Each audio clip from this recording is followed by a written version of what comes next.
Je suis créatrice d'une petite entreprise. Je suis architecte. Je suis vice-présidente de la Fédération des industries nautiques au niveau national. Je suis étoilée Michelin depuis 1991. Je suis présidente de l'association Caravan. Qu'elles excellent dans le domaine de la culture, de la gastronomie ou de la recherche, les femmes sont à l'honneur entre Toulouse et Montpellier. Elles sont le Languedoc-Roussillon Midi-Pyrénées, une journée à thème organisée par la région qui a permis de se rencontrer, d'échanger et de valoriser des parcours inspirants. Ce qui m'a frappé surtout, c'est ce qui vous relie. C'est la force que vous avez déployée, la détermination dont vous avez fait preuve pour vous affirmer et pour affirmer ce en quoi vous croyez. Il faut se serrer les coudes et il faut continuer. Ça fait aussi du bien à un moment donné de se retrouver et puis de valoriser ce qui marche. Performeuses, combattantes ou créatrices, ces femmes participent à la richesse et au développement de la nouvelle grande région. Je fais partie du groupe des performeuses, donc de celles qui, par leur contribution, mais en fait simplement en se réalisant, en étant elles-mêmes, arrivent à apporter quelque chose d'un peu particulier à la région. Mais ce type de réussite reste malheureusement isolé, comme le souligne l'INSEE.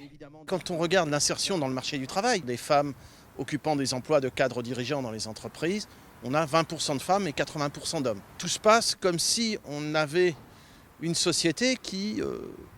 je dirais sous-exploiter, sous-utiliser la moitié de la population qui pourtant est la moitié la mieux formée. C'est un peu comme si toutes les jeunes femmes subissaient une double peine.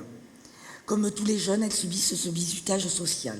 Et dans le même temps, elles doivent subir une société où l'égalité entre les femmes et les hommes est certes proclamée, mais peine à se réaliser. Et pourtant, des initiatives, des exemples concrets démontrent que petit à petit, les mentalités changent. Dans le cadre de mon poste, j'essaye de recruter les personnels pour leur parcours, leur CV et leur motivation plutôt que de me baser sur les thématiques de sexe. Je pense que j'ai une sensibilité particulière sur le sujet au sein de mon entreprise, dans mon management. Aujourd'hui, chez Télégraphique, on est 3 femmes et 3 hommes. Donc voilà, oui, c'est un sujet complètement essentiel. Dans l'ensemble des politiques qu'elle mène, la région s'engage à faire progresser l'égalité femmes-hommes, un engagement autour de 3 axes prioritaires.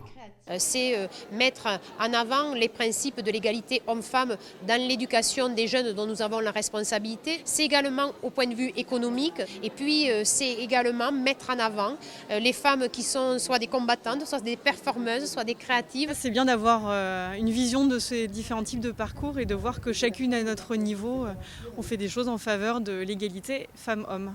Je dis aux jeunes filles surtout et aux femmes bien sûr, insistez, persistez, vous allez voir, ça finit par payer quoi.